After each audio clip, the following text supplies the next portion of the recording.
Good morning, everybody. We're into our next call. So now Leo is going to give us an update on everything he's been doing in the front-end JavaScript side with Subspace JS and our Block Explorer and Polkadot.js apps, and then also the front end of the relayer. All right, Leo. Yeah, I will share my screen to show the changes and updates.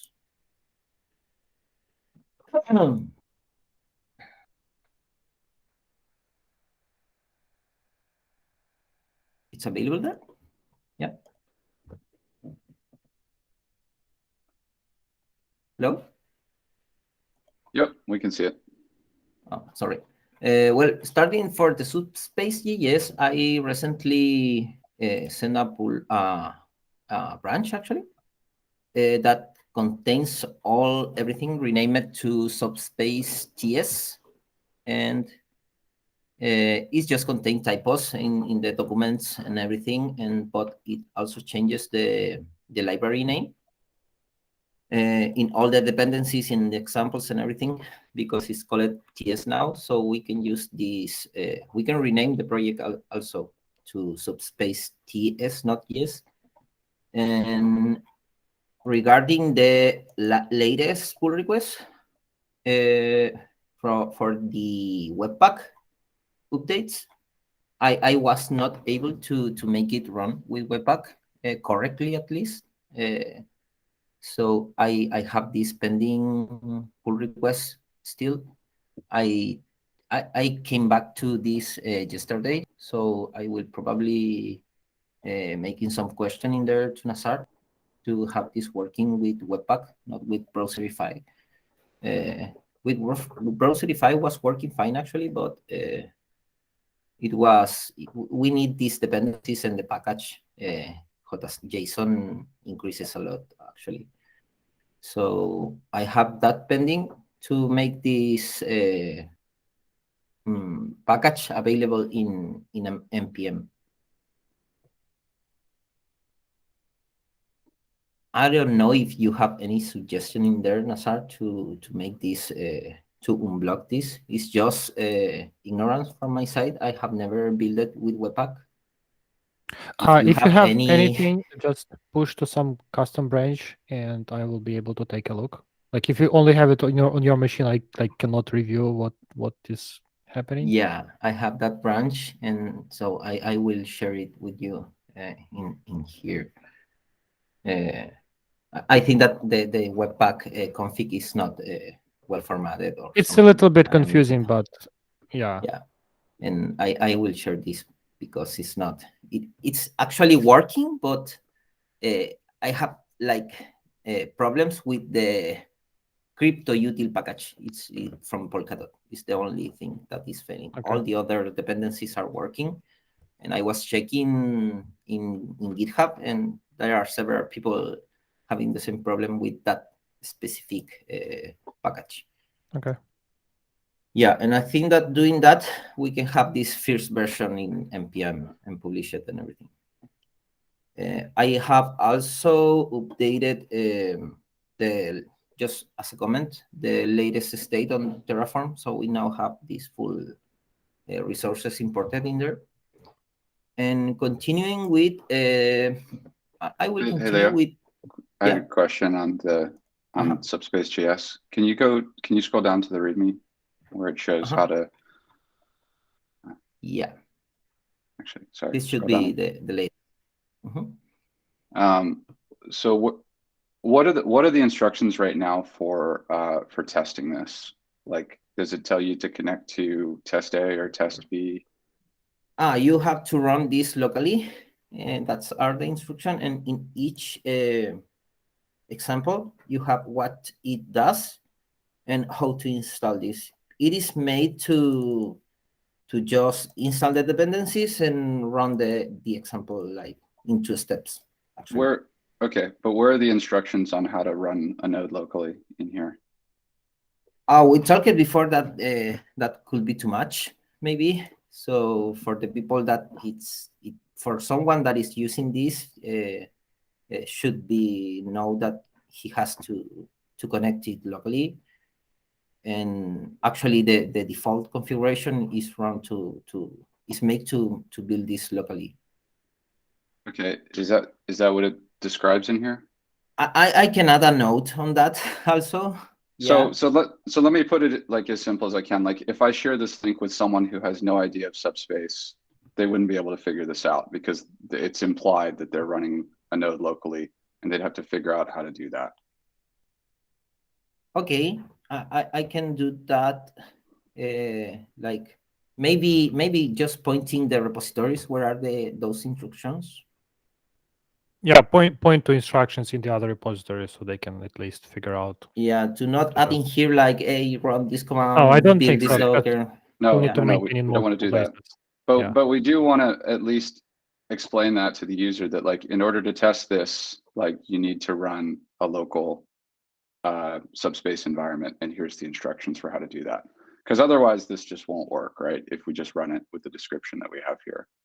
Yeah, okay.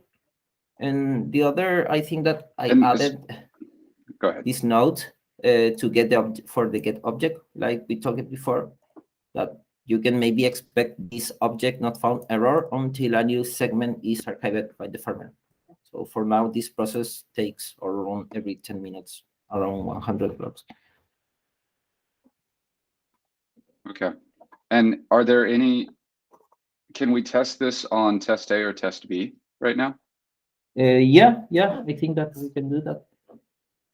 And is there a different config that you have to run in order to do that, to test it on one of our actual live networks? No, I have a configuration to make in the Nginx for the Dutch farmer, and I was just waiting to a restart in there to add that config to maybe not impact in the running containers right now. Okay, so we can't do it yet.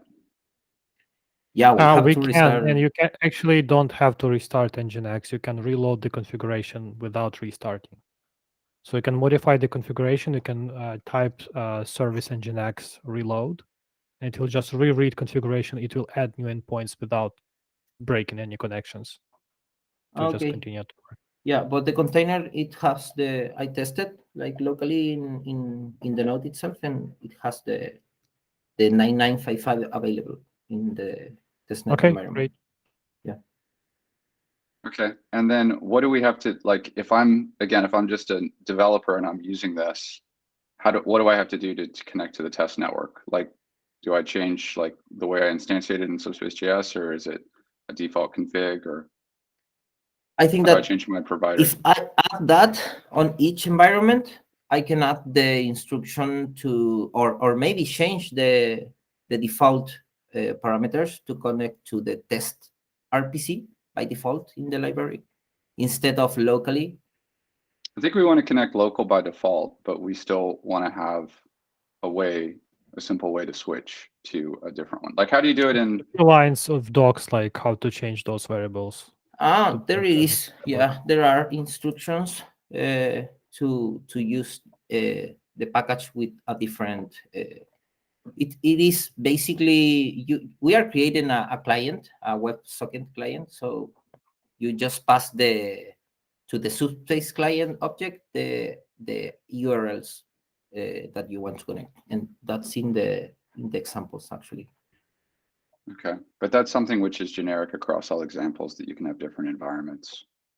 Yeah, so you can connect to everything in here. Actually, this is the object that receives that. So when you update the document, the README, to reflect that you need to run a node locally in order to test this in the default environment or the default configuration, then just add a sentence or two that says, and if you want to test on our test network, there are instructions in each example that tell you how to switch providers. Like, you can have multiple providers.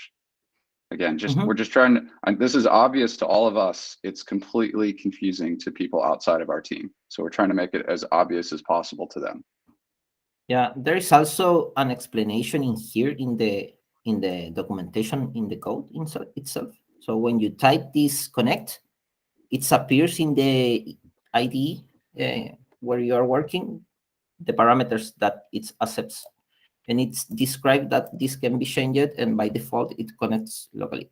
And also, but how do they know what the options are? Like if they're not part of our team, how do they know that we even have a test A and a test B? I mean, they know there's a notion of providers, but like, what are the providers, right? Like, it's obvious to us, but like other people, they have no clue, like what these options are. Do we want to expose that the test A, the test B? I will add from my side, from my point of view, I just expose the test I don't think we RPC. want test A, test B, but we want to expose just like general testnet endpoint. Yeah, the test RPC. Yeah, exactly. Okay. Yeah. And we actually, Nazar and I talked about this yesterday. Okay, just whatever I'm about to say, this is not implementation ready, so we don't need to go out and do this. Okay, I just want to be very clear. This is just talking about some ideas that we have, which we need to define better. We're going to actually have we're going to have a test net for the relayer and the archives, and then a farmer net for farmers to join that are going to be independent. So that farmers can join the network without us having to go through this like week-long process of like resyncing the archives every time we need to update images. So we're going to have a separate network for farmers, which is going to have no actual useful data stored on it to start, or like very minimal useful data. So we're going to have like several different networks, like our DevNet, our test A, test B, like farmer network. So we just need to like. Again, this is like, we're the only people that know this stuff. So we need to get in some sort of a habit of, or have some sort of a way to make this obvious to people that are coming into the project, and it needs to be reflected in our documentation for things that require connecting to these different networks. Kind of introduce people to these separated environments, right? This separate, this decoupled way of work. Yeah. Okay. And well, okay, I don't thanks, know. Leo. Can you create where's the board for this? The issues? I am just working in here with the issues. Yeah, but Okay. they are closed. We have this storage API, the first version, and I closed that because the minimal features were ready. But I think that I can update this, adding 2 new issues for the Webpack and for the documentation and the updated version of the naming of the project. Okay. Yeah. Let's do I that. will do that. Yeah. Well, continuing with this, maybe I can continue with the Polkadot apps. I have this approved by Nazar recently, and I just sent it to Polkadot apps, and it's also passed the test. So it should be. It's just one file where we changed the way we were extracting the authoring information. So it's now just contains one definition. So in case the solution struct is changed in the future, it will not affect if we maintain this public key as the field parameter with the same data. So it will not fail on the construction of the others. It was failing also actually in the other construction of these parameters. So when I tried to decode the solution, it was failing in here, and it was falling back to the previous version, and it was showing nothing in the author, just a 0 hash, and it was not related to the real author. And I pushed this. This is working, and I am waiting to be approved for the next revision in the Polkadot apps. But I wanted to talk about another issue that I found that I think that it's important to share because I realized when I was testing this that when I am querying any block, I receive the latest block response, and I don't know how to fix that. I believe it's a bug in Polkadot.js apps. I saw Yeah. that problem as well. Just report to them, I guess. Okay, I will add that also to. I was only able to get the proper block from RPC. Like if you go to RPC, you type there, and then you can retrieve the actual block. Otherwise, it's incorrect. I'm not sure why. Right. Yeah. But it seems like it's when we have like a lot of events and things in the block. I think it's just the block number that is failing. I hope it's that. But just to demonstrate that this is also working, we can now see the balancing here from the author and the real account also in this parameter. Well, I will add that to the issues that I am creating in the Polkadot apps. So I hope to get this merged soon. It should be faster than before, as we have like permission to run the test right now. So that's are the updates for the Polkadot apps actually. And continuing with this, sorry. With We have with Polkadot, yeah. Are there any outstanding tasks left for Polkadot JS apps? Yeah, there are two issues after the Polkadot author for the time and for the progress bar.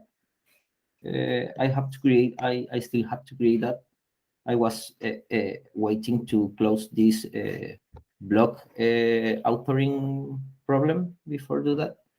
So now that I have this closed, I will continue with the next one, and also added this issue on the block on the query block that is showing the incorrect block number. If there are any like problems of that sort, just check if there are the same problems on, let's say, Polkadot network. If there is, just report an issue to them. Yeah, actually, the block time issue is repeated, and they has been changing this file several times. And right. Okay. About those two issues, let's fix the time. Let's not touch the progress bar yet, because we'll probably change the way epochs work. And we just don't want to redo the work. Okay. The changes. Okay. I don't know if there are any comments on this. And no, actually, just Leo. It's not really a comment, but it's just a heads up. So Liu-Cheng has gotten decoupled execution working in a very initial state. Oh, nice. And we have we went through a very long roadmap discussion yesterday. So we have like a very detailed roadmap now on how to get to like full decoupled execution as it's described in the white paper.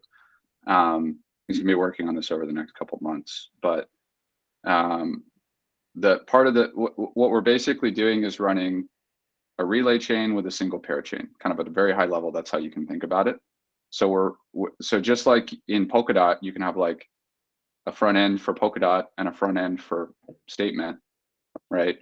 We're going to have a front end for Subspace for the farmer chain and a front end for Subspace for what we're calling the transaction chain, or what the executor is running.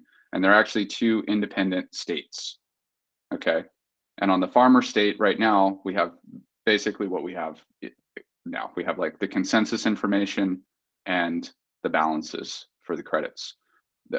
Initially, they're going to be like completely decoupled states, where we're going to have a way to migrate like money basically between the two, or credits between the two eventually.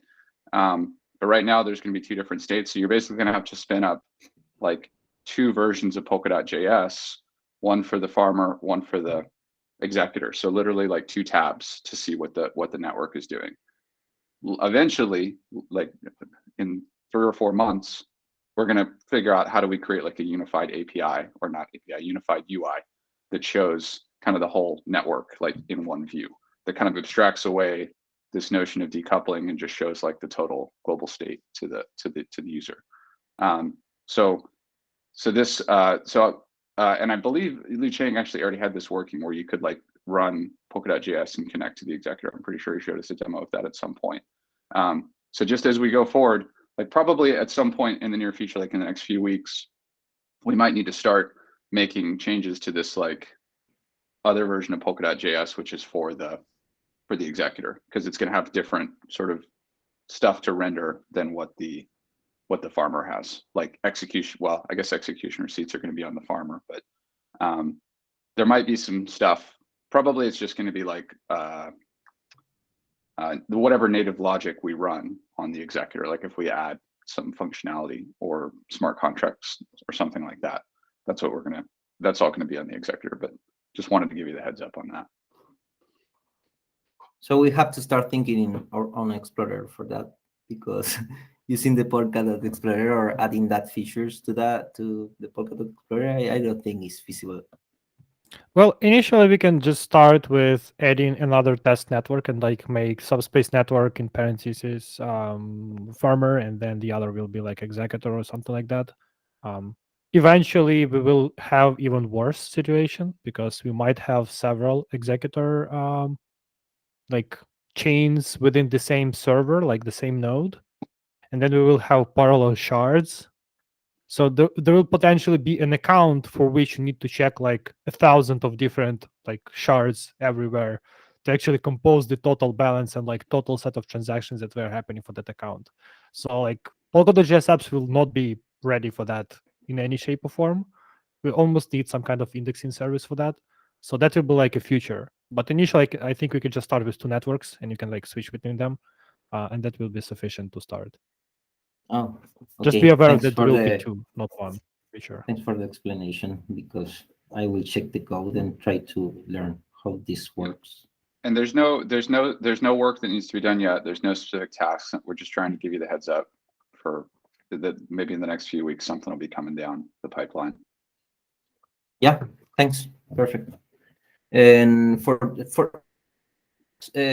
topic, there is some subspace relayer updates. I haven't changed yet anything from yesterday, I think. And I have uploaded the latest version that I have working. Sorry. That I have working in the dev URL. That is this one, because all the other branches are basically UI updates.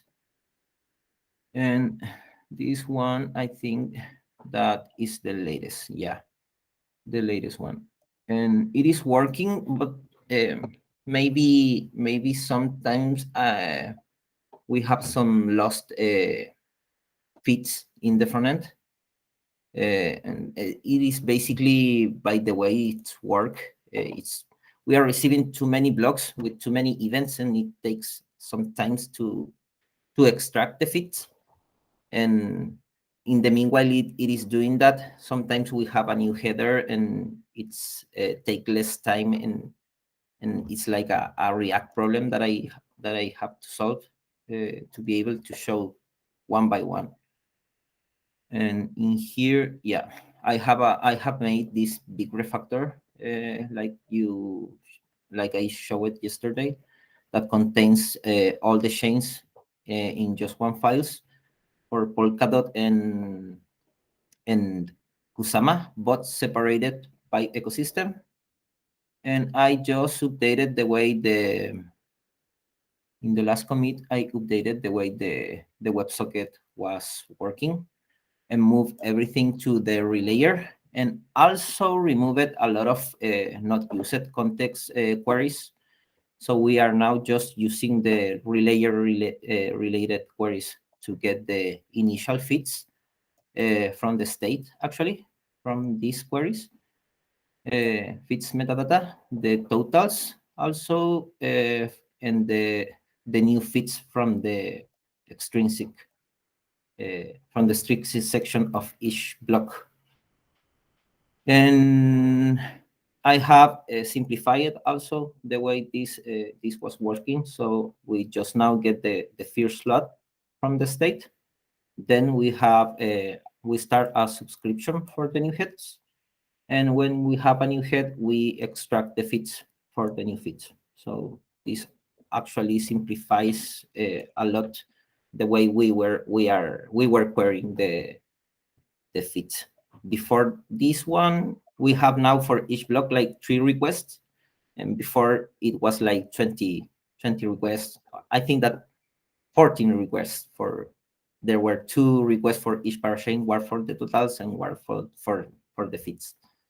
So it is consuming less resources in the front end, and it is showing this like in a more better way in terms of UI.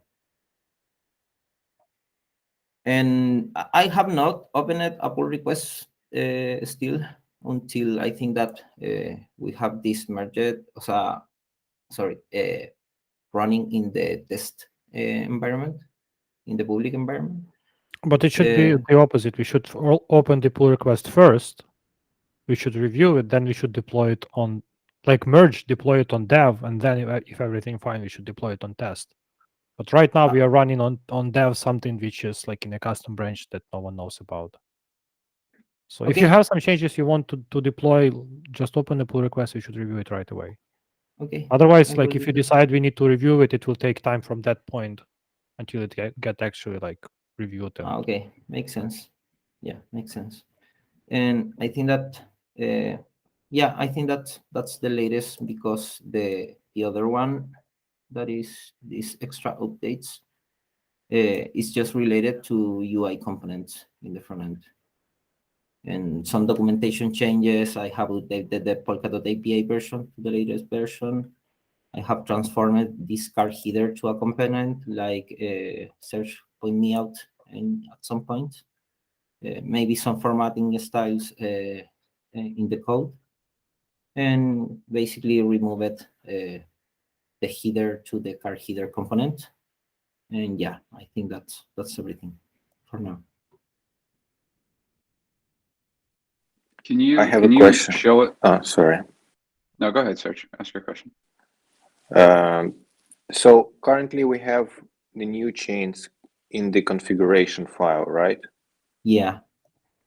But if we use this relayer with the new configuration on the older chain, for example, like test B, then we might have these new chains displayed on UI as pending, right? No, they are actually showing in test B, test A, and dev. But we don't have those feeds on test B.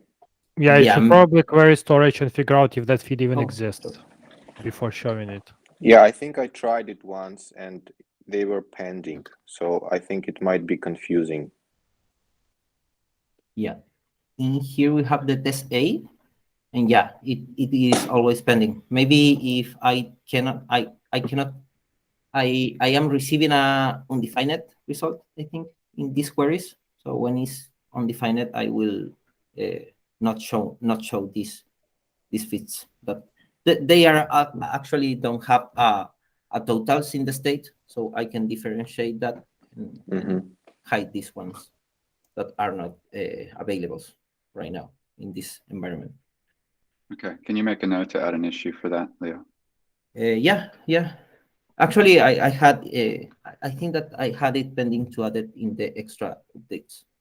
But as you can see, when we receive a new feed, it's been shown, and it's also changed.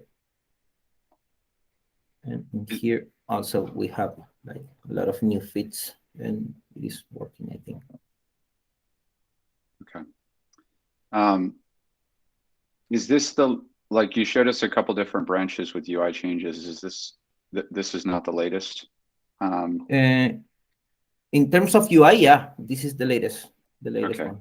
Yeah, all the other changes are implementing in the way it works. Like is this deployed? It is deployed only in the Arias debris layer, not in the test network, in the public that is showed from. Can you drop that link in the chat? This link, yeah. Yeah.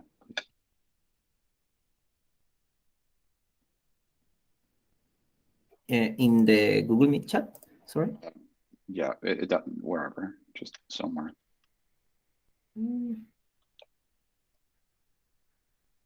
Sorry. There is.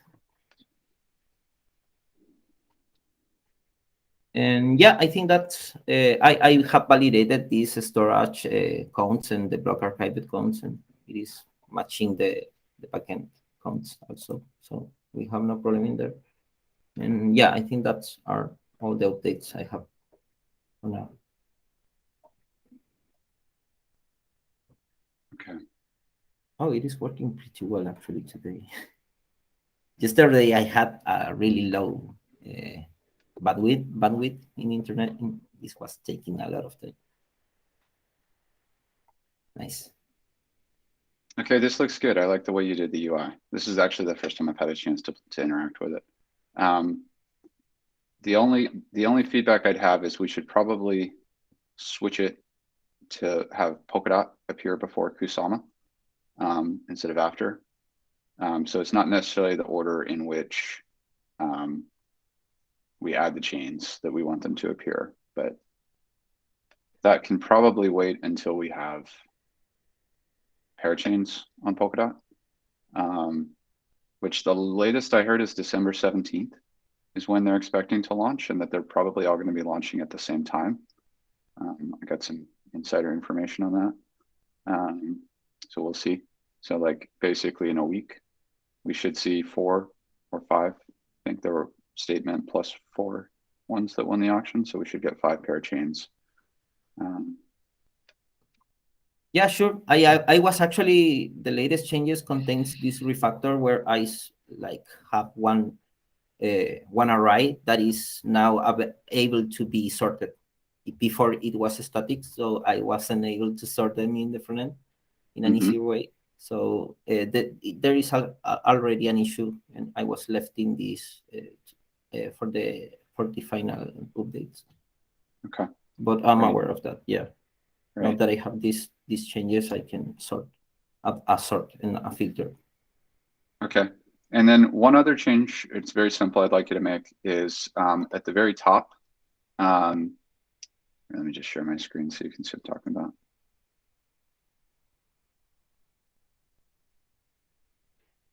Okay. So you've got this explainer text right here. Can you make this like centered, like right here, so it's more clear? And then I'd like you to add like right below that or right beside it, like something that says learn more. That's a hyperlink. And that hyperlink will take you to the blog post on the parody blog post that was published last week. Ah, okay. You know what I'm talking about? Yeah, I got the link. Great. Sorry, in the end? Yeah, like a permanent archival storage service for Polkadot and Kusama. Learn more. And learn more is a clickable link. Okay. Yeah, I got the link. Don't worry. Great. I will add Thank you.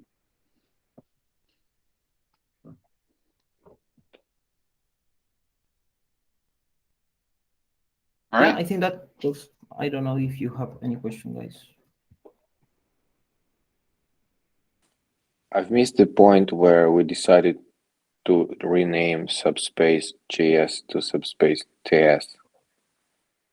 I think it was in the previous version. In the previous meet, it was we decided to rename it just because it was working full TypeScript. It was a full typed library. But that might be confusing for, like, for example, someone who starts working with JavaScript and doesn't know about TypeScript. He might think this library is not suitable. They'll probably open an issue or go to Discord and figure out. Like, it's pretty common. Okay. No, I think it's a good point. I mean, we had talked last time about making a TypeScript. I don't recall that we'd actually decided that we were going to do that, but maybe I'm confused. I mean, it's been a while since I've done JavaScript development, like a couple of years since I've really done front-end JavaScript development, but I mean, it seems like the pattern is you call it whatever.js, and then if you support TypeScript, that's just like, you say like in the README, like the first thing, and it supports like TypeScript bindings.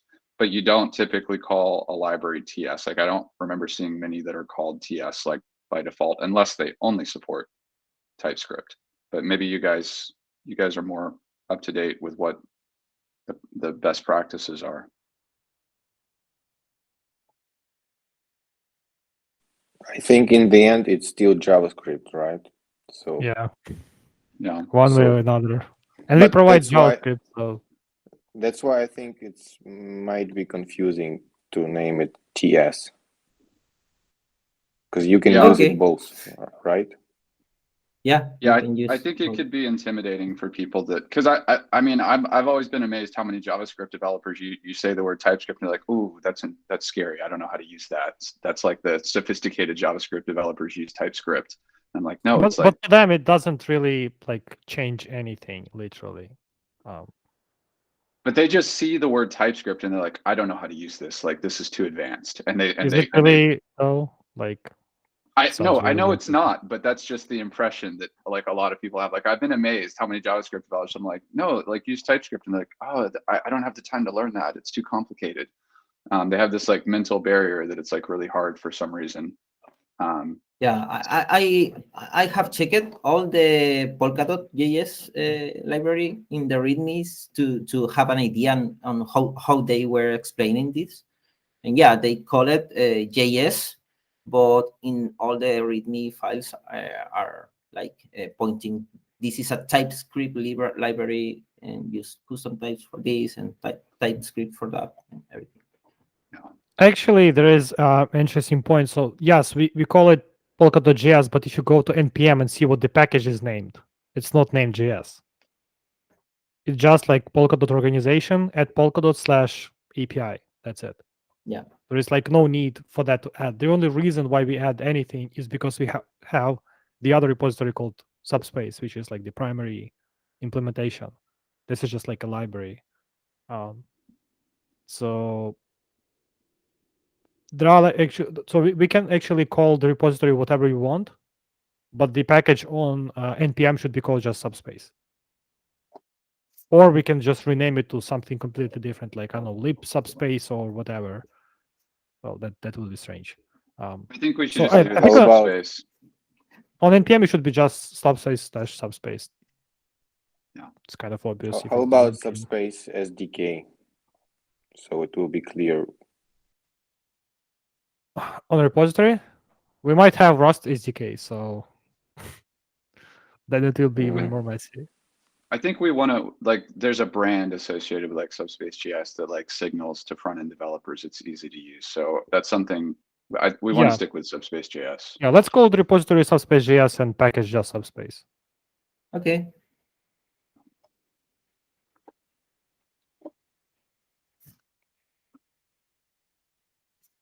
All right. Any other questions, comments from the group?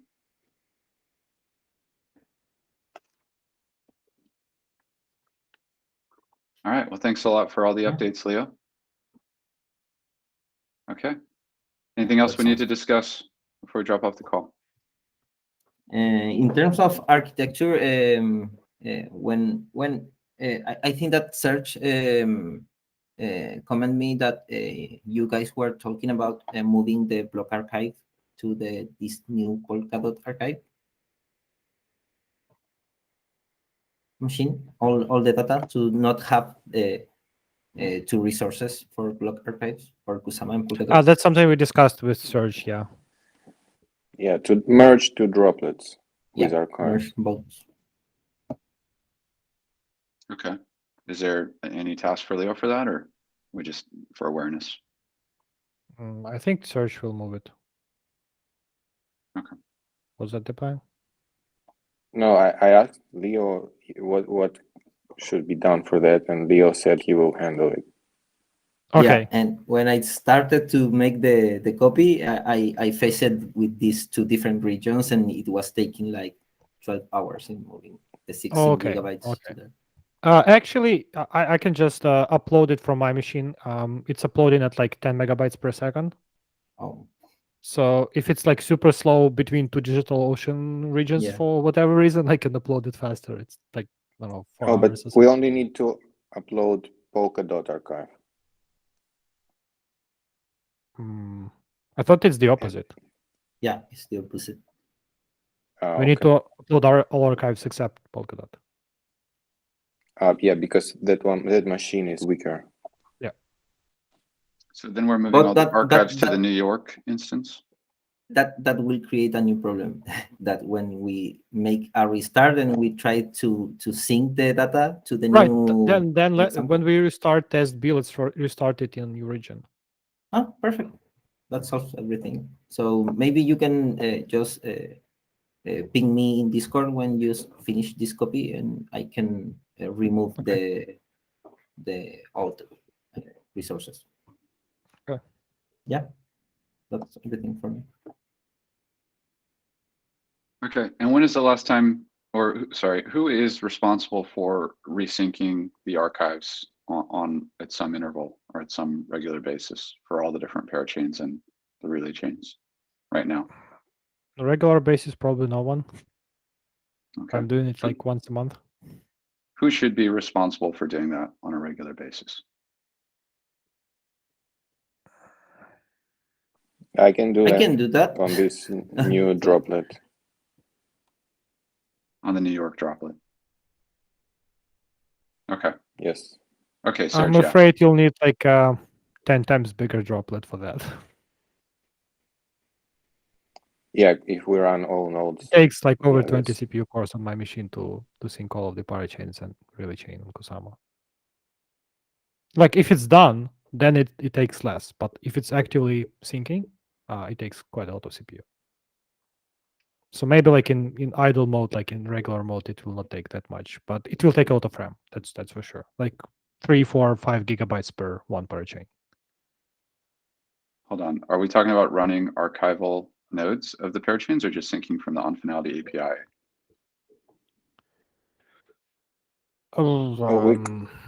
We download from local nodes chain history. I guess and we can put it connect into on finality as well. But it will take longer. Right, but if we are doing it in real time, that's not a problem. Like we will run it continuously all the time.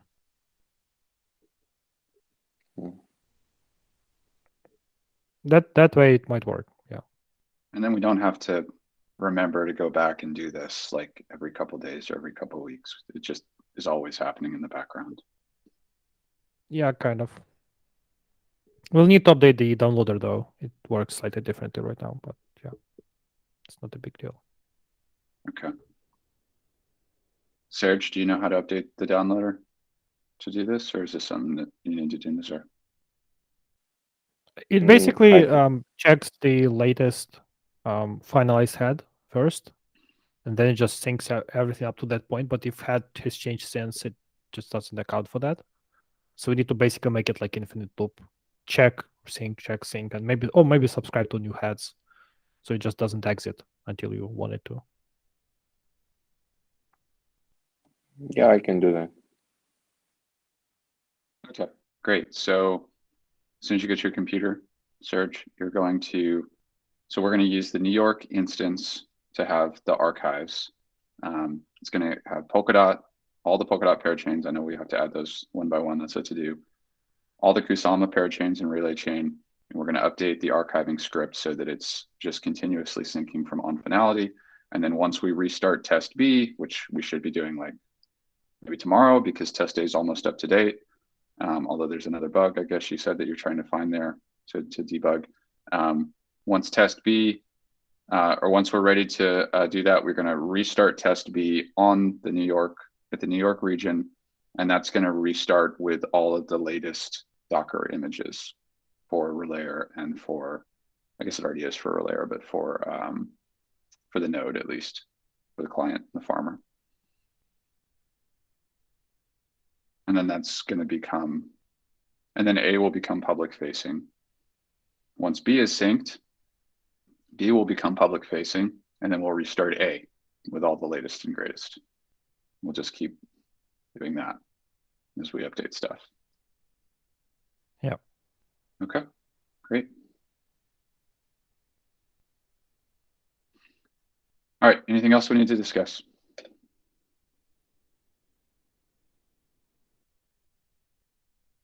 All right. Well, thanks a lot, everybody.